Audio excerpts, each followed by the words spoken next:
चुनाव के दोनों चरणों के मतदान पूरे होने के बाद अब सबकी नजर चुनावी नतीजों पर है। वोटों की गिनती 4 मई यानी कल होगी। इस बार चुनाव नतीजों से पहले बंगाल के चुनाव में हुए उस बड़े घटनाक्रम की चर्चा ज्यादा है जिसने पूरे देश का ध्यान अपनी ओर खींच लिया। डायमंड हार्बर और मगराहाट पश्चिम में रीपोलिंग के बाद अब फाल्टा में भी दोबारा मतदान होने वाले हैं।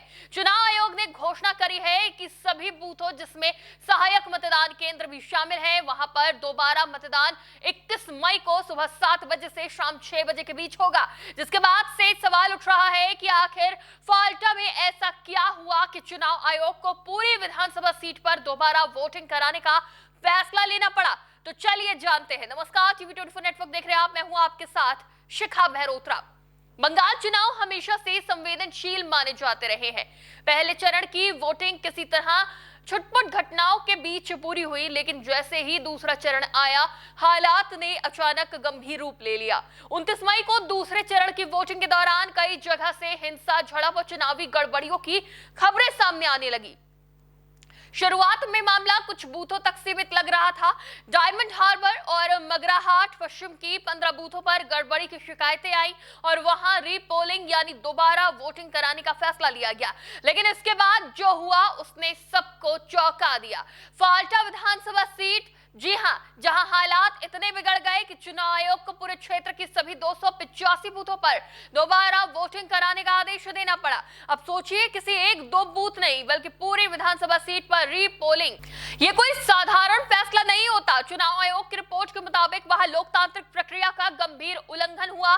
पर्यवेक्षकों यानी ऑब्जर्वरों की रिपोर्ट में साफ कहा गया कि कई जगह पर मतदाताओं को डराया धमकाया गया। बूथों के अंदर अनाधिकृत लोगों की मौजूदगी देखी गई और यहां तक कि वोटिंग प्रक्रिया में छेड़छाड़ की आशंका भी जताई गई। यानी साफ शब्दों में कहें तो वहां चुनाव का माहौल स्वतंत्र और निष्पक्ष नहीं रह गया था। इसी को देखते हुए चुनाव आयोग ने बड़ा फैसला लेते हुए कहा कि 21 मई को सुबह 7 बजे से शाम 6 बजे तक पूरे फाल्टा विधानसभा क्षेत्र में दोबारा मतदान कराया जाएगा। और इस बार कड़ी सुरक्षा व्यवस्था के बीच आयोग ने साफ निर्देश दिए हैं कि केंद्रीय बलों की भारी तैनाती होगी। हर बूथ पर सख्त निगरानी रहेगी, वेबकास्टिंग होगी, यानी हर गतिविधि पर नजर रखी जाएगी और पूरी प्रक्रिया की वीडियोग्राफी भी की जाएगी। अब इस पूरे मामले का विवाद समझते हैं। फाल्टा सीट से तृणमूल कांग्रेस यानी टीएमसी के उम्मीदवार हैं जहांगीर खान। चुनाव प्रचार के दौरान ही यहां माहौल गर्म हो गया था। वोटरों को धमकाने की शिकायतें सामने आई थी और इसी बीच एक वीडियो वायरल हुआ। इस वीडियो में उत्तर प्रदेश के चर्चित आईपीएस अधिकारी अजय पाल शर्मा नजर आए, जो वहां ऑब्जर्वर के तौर पर तैनात थे। वीडियो में वो काफी सख्त लहजे में कहते दिखे, अगर किसी ने बदमाशी की तो उसका इलाज किया जाएगा, अगर किसी ने वोटरों को परेशान किया तो उसे बख्शा नहीं जाएगा। इतना ही नहीं, उन्होंने सीधे तौर पर जहांगीर खान के परिवार का जिक्र करते हुए चेतावनी भी दी। जिसके बाद से वीडियो सामने आते ही सियासत गर्मा गई। टीएमसी ने इस पर कड़ी प्रतिक्रिया दी। जहांगीर खान ने जवाब देते हुए कहा कि अगर वो सिंघम है तो मैं भी पुष्पा हूं, यानी मामला पूरी तरह राजनीतिक टकराव में बदल गया। टीएमसी के प्रवक्ताओं ने भी तीखी भाषा का इस्तेमाल किया। यहां तक कहा गया कि 4 मई के बाद अजय पाल शर्मा को उनके किए की सजा मिलेगी। यानी चुनाव से पहले ही माहौल बेहद तनावपूर्ण हो चुका था और फिर जब वोटिंग का दिन आया तो हालात और बिगड़ गए। फाल्टा में वोटरों को धमकाने, हिंसा और गड़बड़ी की लगातार खबरें आने लगी। कई जगह पर लोगों को वोट डालने से रोका गया। कुछ जगह पर बूथ के अंदर बाहरी लोगों की मौजूदगी भी देखी गई। इन सब घटनाओं ने चुनाव आयोग को यह सोचने पर मजबूर कर दिया कि यहां निष्पक्ष चुनाव संभव नहीं हो पाया है और आखिरकार वही हुआ जो शायद ही कभी देखने को मिलता है।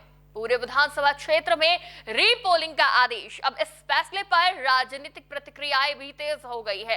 बीजेपी नेता सुकांता मजूमदार ने इस फैसले का स्वागत किया है। उन्होंने कहा कि ये फाल्टा की महिलाओं की जीत है और ये तृणमूल कांग्रेस के स्थानीय नेताओं के अत्याचारों के खिलाफ एक बड़ा कदम है। वहीं दूसरी तरफ टीएमसी ने इस फैसले को लेकर केंद्र सरकार पर निशाना साधा। टीएमसी के राष्ट्रीय महासचिव अभिषेक बनर्जी ने सोशल मीडिया प्लेटफॉर्म एक्स पर पोस्ट करते हुए कहा कि उनके डायमंड हार्बर मॉडल में सेंध लगाने की कोशिश की जा रही है, लेकिन इसके लिए विरोधियों को कई जन्म भी कम पड़ेंगे। उन्होंने केंद्र सरकार को खुली चुनौती भी दी। फाल्टा आओ, अब अपने सबसे ताकतवर नेता को भेजो और अगर हिम्मत है तो यहां चुनाव लड़कर दिखाओ। आपको बता दें कि इस बंगाल विधानसभा चुनाव में फाल्टा सिर्फ एक सीट नहीं रह गई है, ये अब राजनीतिक प्रतिष्ठा की लड़ाई बन चुकी है। एक तरफ चुनाव आयोग है जो निष्पक्ष चुनाव कराने की कोशिश कर रहा है, दूसरी तरफ राजनीतिक दल है जो एक दूसरे पर आरोप प्रत्यारोप लगा रहे हैं। अब सबसे बड़ा सवाल यही है कि क्या 21 मई को होने वाली रीपोलिंग पूरी तरह शांतिपूर्ण निष्पक्ष हो पाएगी? क्या इस बार मतदाता बिना डर के अपने वोट का इस्तेमाल कर पाएंगे? ये सवाल सिर्फ फाल्टा का नहीं बल्कि पूरे लोकतंत्र की विश्वसनीयता से जुड़ा हुआ है। फिलहाल अब सबकी नजरें 21 मई पर टिकी हुई है जब फाल्टा में दोबारा वोटिंग होगी और उसी के बाद तय होगा कि इस हाई वोल्टेज सीट पर किसकी जीत होती है। इस सीट पर आपकी क्या राय है हमें कमेंट करके जरूर बताएं। फिलहाल के लिए इतना ही, देखते रहिए TV24 नेटवर्क।